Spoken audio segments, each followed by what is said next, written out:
My name doesn't matter much for this story. What matters is that I was there, in the observation gallery on Keltorran Station, the day the machine that had read the fear of 10,000 souls looked at a human and simply gave up. I'm a Vorthai. If you've never met one of us, picture something between a heron and a folded umbrella, all long limbs and careful joints, with eyes that see a little into the warm end of the spectrum. I mention this only so you understand. I was raised to be afraid, not ashamed of it, trained in it. On my world, fear is a sense like sight or smell. We read it in each other the way you might read a face. A frightened Vorthai glows faintly at the wrists. We learn young to hide it, and we learn just as young that hiding it never truly works. So when I tell you the machine unsettled me, understand what that means coming from someone who has been afraid, professionally, for most of a long life. Let me set the scene properly. You should know what the room was like. The assessment chamber sat at the heart of the station's cadet wing, a spherical space maybe 40 meters across, ringed by galleries where instructors and observers sat behind curved glass. The air smelled of ozone and cold metal, and something faintly sweet that I later learned was the coolant they pumped through the machine's core. The lights were low and blue. When a cadet entered from the airlock at the bottom of the sphere, they walked out onto a narrow platform that jutted into empty space, and above them, filling half the room, hung the thing itself. We called it the Loom. Officially, it was the Neurographic Threat Response Assessor, but nobody said that out loud. The Loom was old, older than the station. Some said older than the concordance that ran the station, though that was probably just a story cadets told each other in the dark. It looked like a chandelier grown wrong. A vast tangle of silver filaments and drifting sensor pods, all of it slowly turning, catching the blue light and throwing it around the room in slow ripples. When it activated, the filaments would reach down toward the platform, not touching, just hovering, and the cadet standing there would begin to see things. Feel things. The Loom didn't hurt you. It found the shape of your fear and showed it back to you, and then it measured what you did with it.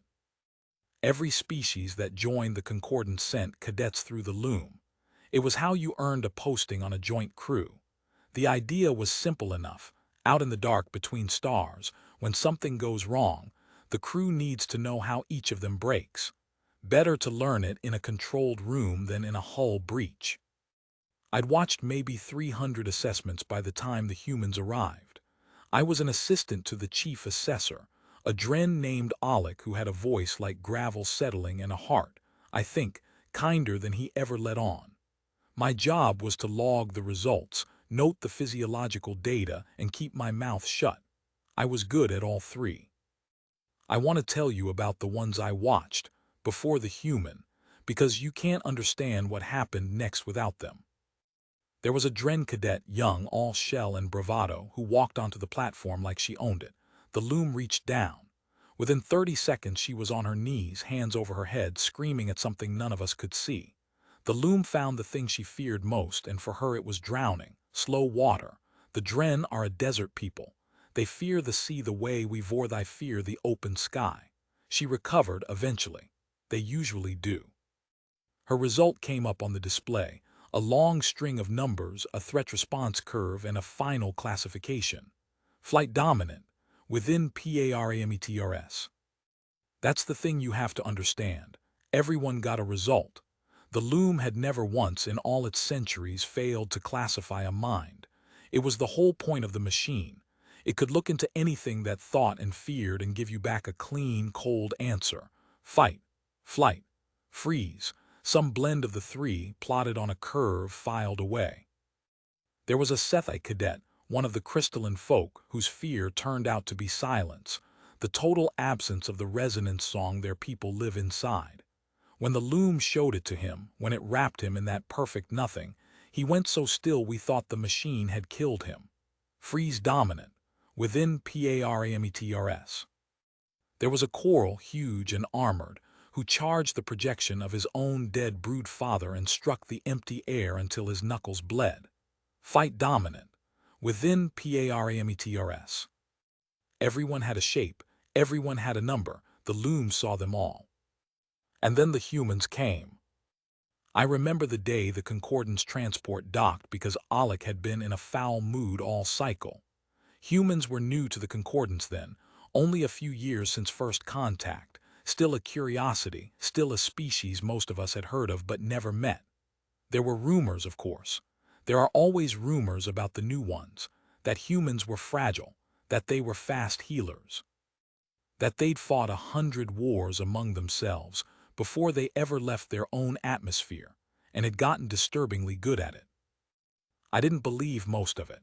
I'd learned that the rumors about a species usually tell you more about the fears of the ones spreading them than about the species itself. 6 human cadets came off that transport. I watched them cross the docking bay from the gallery above. They were smaller than I expected, shorter than a dren, far shorter than a coral, soft-looking with that strange smooth skin and those forward-facing predator eyes. They moved oddly, loose. Their kind walks like they're always slightly falling and catching themselves, a controlled tumble forward. I found it unsettling and I couldn't say why. 5 of them were about what you'd expect, nervous, talking too much or too little, glancing up at the station's alien architecture with wide eyes, young, all of them, the way cadets always are. The 6th was different. She was older than the rest, not old but past the first flush of youth. There was gray coming into the dark hair at her temples. She walked at the back of the group, quiet, watching everything, and she didn't look up at the architecture the way the others did. She looked at the people, at the exits, at the sightlines. I noticed it because it was exactly what I'd have done, and I am a coward by nature and by breeding. Her name, I would learn, was Marisol Vega. The others called her Sergeant, though the Concordance had no such rank and the humans mostly seemed to use it out of habit. She'd been something before she was a cadet, a soldier in one of those wars I mentioned. I never learned the details. She wasn't the sort to offer them. The human assessments were scheduled over 3 days. I logged the first 5. They were, honestly, unremarkable, and I mean that as a kind of compliment. The Loom found each of their fears, and each of them broke in a normal, healthy, classifiable way. One young man, when shown some private terror I never fully understood, wept and curled inward. Freeze dominant, within parameters. A young woman lashed out, fists swinging at phantoms. Fight dominant with a high flight secondary, within parameters. Another simply ran, circled the platform 3 times looking for a way down that didn't exist, then sat and shook. Flight dominant, within parameters. Alec grunted his way through all 5. Humans, he decided, were within the normal range of frightened people. Slightly more variance than most species, but nothing remarkable. He was already composing the report in his head. I could tell. He'd have filed the whole species under acceptable and gone back to being annoyed about the coolant budget. Then Marisol Vega walked into the chamber. I remember leaning forward. I remember Alec going quiet, which was rare for him. There was something about the way she came through the airlock and out onto the platform, unhurried, deliberate, like a person walking into a room she'd already decided she owned. She stopped at the end of the platform. She looked up at the Loom, and she waited. Most cadets don't look at the Loom directly. It's instinct. The thing hangs over you like a spider the size of a house, and you keep your eyes down and you wait for it to start. Vega looked right up into it, studied it. I saw her head tilt, just slightly, the way you tilt your head at a puzzle. Alec activated the assessment. The filaments came down. That slow, drifting reach, silver threads unspooling toward the small human figure on the platform. The air in the chamber went taut the way it always did, a pressure you felt in your back teeth.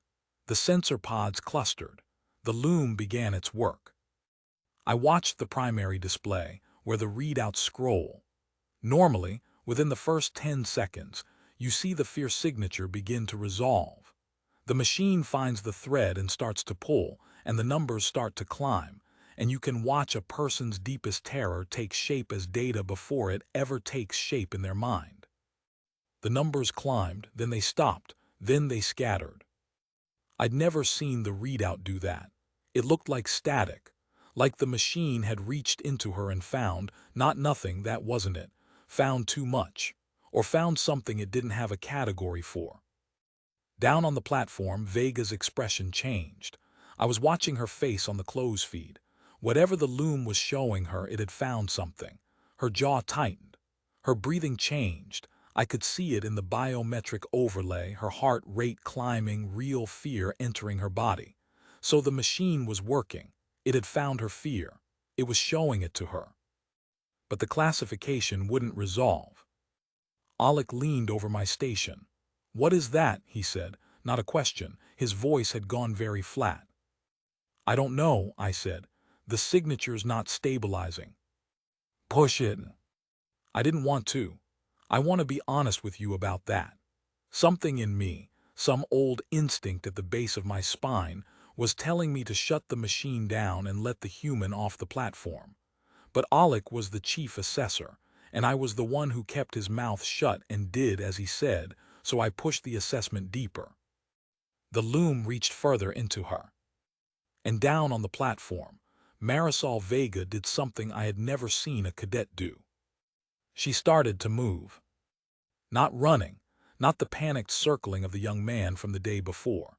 She stepped forward into the reaching filaments, into the heart of whatever the machine was showing her, and she raised her hands, not to defend herself, not to strike. She raised them the way you'd raise your hands to something you were trying to calm, to something wounded. Her mouth was moving. The audio pickup caught it, faint under the hum of the loom. She was talking to it. I couldn't make out the words at first. I turned up the gain, and what I heard, I still don't have a good way to describe what it did to me. She was talking to whatever the loom was showing her, and her voice was steady and low and terribly gentle. The way you talk to a frightened child, the way you talk someone down off a ledge. "I know," she was saying. "I know, I've got you, it's all right, I've got you." The numbers on the display went wild. The loom didn't know what to do. I understood it then, watching the readout thrash. The machine was built on a single assumption, so deep in its design that no one had ever thought to question it. The assumption was this: when you show a mind its deepest fear, the mind will try to escape it, fight it, flee it, or freeze against it. Every mind the loom had ever read across every species did one of those three things. That was the whole shape of fear as the loom understood it. And the human was doing none of them. She wasn't fighting her fear. She wasn't fleeing it. She wasn't frozen. She had walked toward it and taken it in her arms, and she was comforting it. The machine had no category for that. It had no number for that. I looked at Alec. His shell had gone pale at the edges, the dren equivalent of the blood draining from a face. He was staring at the platform like a man watching something violate a law of nature. "Shut it down," he said. I shut it down. The filaments retracted, slow and reluctant, drawing back up into the body of the loom. The blue light steadied. On the platform, Marisol Vega lowered her hands. She stood there a moment, breathing hard, and then she looked up, not at the loom this time, but at the gallery. At us. At me, it felt like, though the glass was one way and she couldn't have seen a thing. The display finished its calculation. The threat response curve appeared, jagged and broken, a line that made no sense. And at the bottom, where every other cadet in the machine's long history had received a clean classification: fight, flight, freeze, within PARAMETRS, the human's result came up in plain, cold characters. Classification unknown. I had never seen that word on the display. I didn't know the machine could produce it. Later I'd learned that the word existed in the Loom systems only as an error state, a null result the designers had included and never expected to use. The way you might build a door in a wall you're certain no one will ever need to open. Nobody in the gallery said anything for a long moment. Then Alec straightened up and pulled his composure back around himself like a cloak, and said the thing that assessors always say when a result is inconvenient. "Run it again." They ran it again the next cycle. I'll tell you about that, and about what Vega said to me afterward in the corridor outside the chamber, and about what the loom finally showed us when Alec, against every regulation and all good sense, decided to turn the machine on himself. But that's the second half of this, and it's the harder half to tell. I found her before the second test, or she found me. I've never been sure which. And I think that's the point of the kind of person she was. You never quite caught Marisol Vega being found. It was the corridor outside the assessment chamber, in the quiet hours when the cadet wing goes dim and the station's slow rotation hums up through the deck plates into your feet.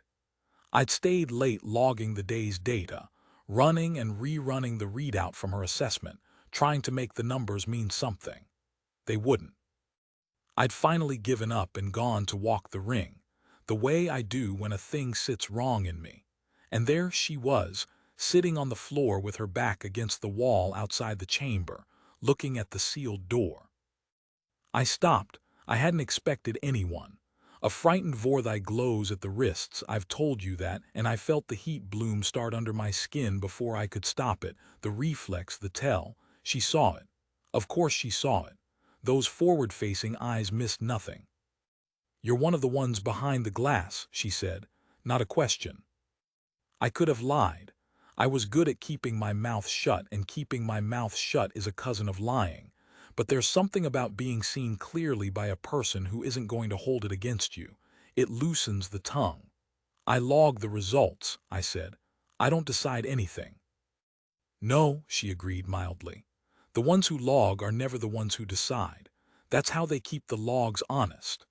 She patted the deck beside her, and I don't know why I did it, but I folded my long legs down and sat, a coward and a machine's clerk, on the floor of a dim corridor next to the only mind that machine had ever failed to read. We were quiet a while, then I asked her the thing I shouldn't have. "What did it show you?"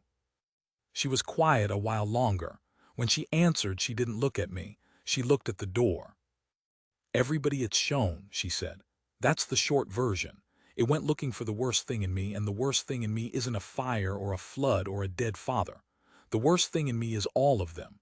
Everybody I couldn't." She stopped, started again, more careful. "I was a long time in a job where people I was responsible for died, not because I failed always. Sometimes just because that's what the job was. And you learn a thing in a job like that, or you don't survive it. You learn you can't make the fear go away. It doesn't go, so you stop trying to make it go." She turned her head then and looked at me, and her eyes were very tired and very steady.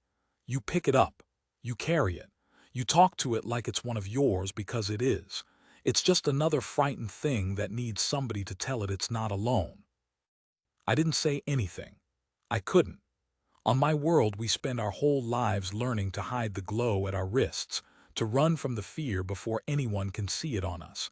And here was this soft, short-lived creature telling me she'd learned to sit down in the middle of hers and hold it like a child. "Your machine," she said, "only knows 3 questions. Do you fight? Do you run? Do you freeze? It's a good machine. Those are good questions." She almost smiled.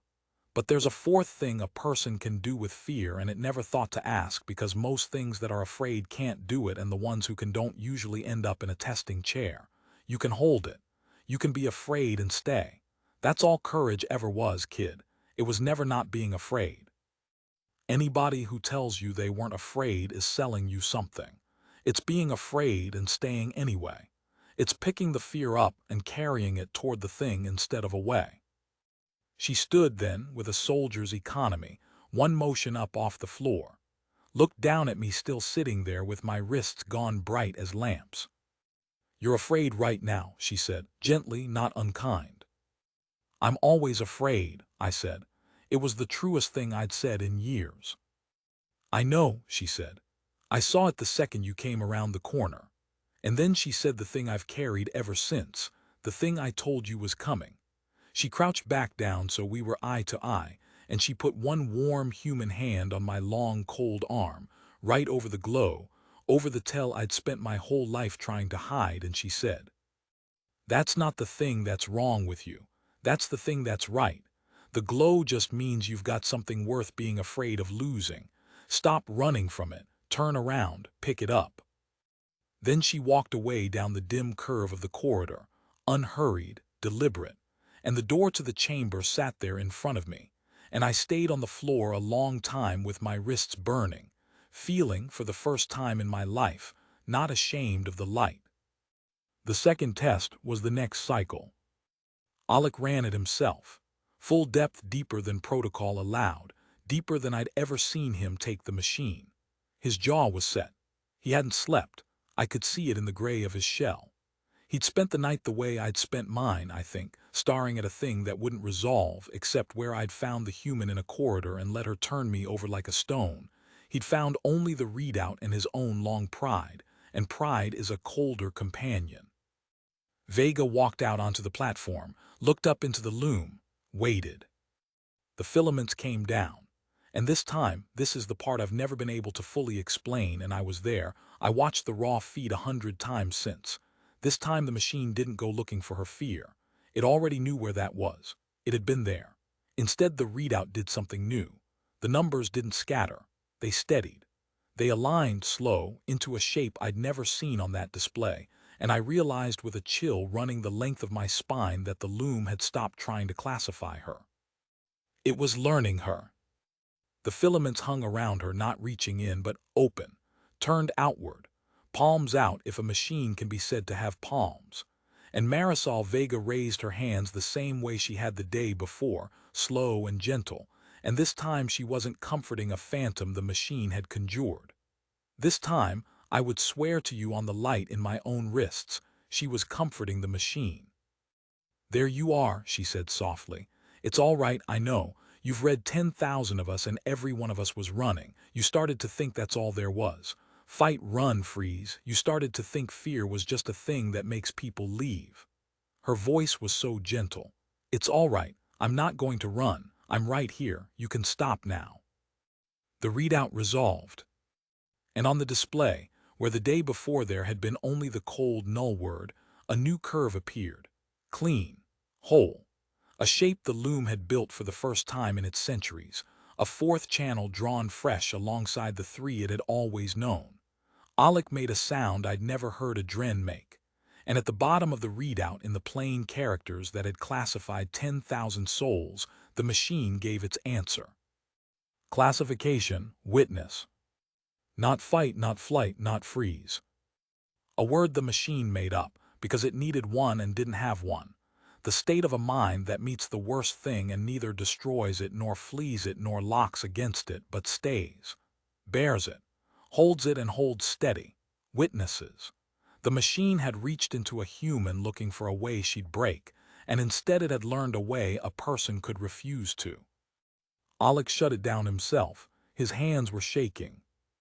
He was quiet the rest of that cycle, filed no report, and in the dead hours when the wing went dim, he did the thing I told you he'd do, the thing against every regulation and all good sense. I found him in the chamber. He'd sealed the gallery, but I had a clerk's codes, and I let myself into the dark behind the glass and watched the old dren climb the maintenance ladder down to the platform and stand where the cadets stood, alone, and reach up and start the loom on himself. I understood watching. He'd run that machine on 10,000 minds and never once let it read his own. 40 years of asking everyone else how they broke and never asking himself. He wanted to know. After Vega, he had to know. Was he a fighter, a runner, one who freezes? Or was there, buried under 40 years of gravel and pride, some fourth thing? Had he been all along without a word for it, a witness too? The filaments came down. The old dren stood in the blue light, small under the machine, and the readout climbed. And this time I watched it resolve fast and clean and merciless.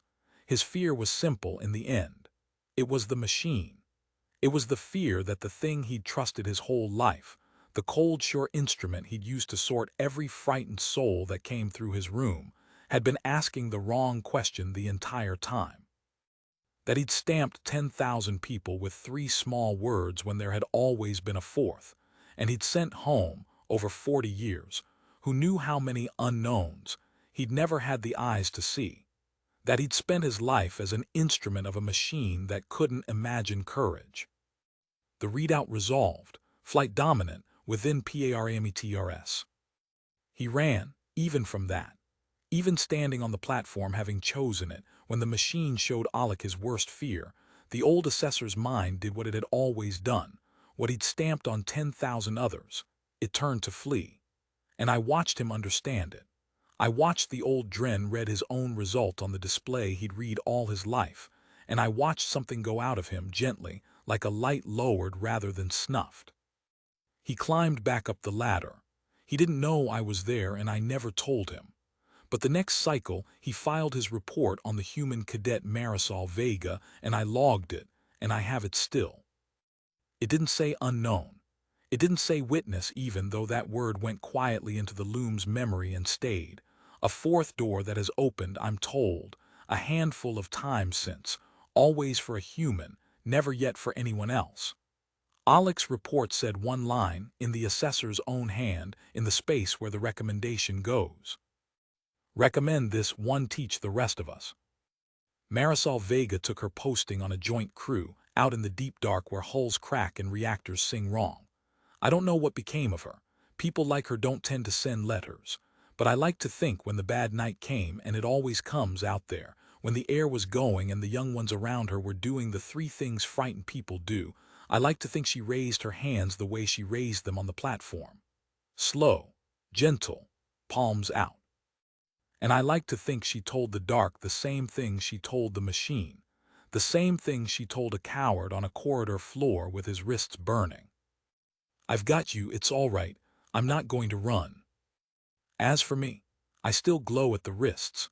I still feel it start every time the fear comes up in me, that old shameful heat I spent a lifetime trying to hide. But I don't hide it anymore. When the young cadets see it now and look away, embarrassed for me, I hold my arms up so they can see the light, and I tell them what a human told me on the floor of a dim corridor a long time ago, when I was afraid and certain the fear was the thing wrong with me. It isn't the thing wrong with you. It's the thing right. The glow just means there's something you're afraid of losing, so don't run from it. Turn around, pick it up, and stay.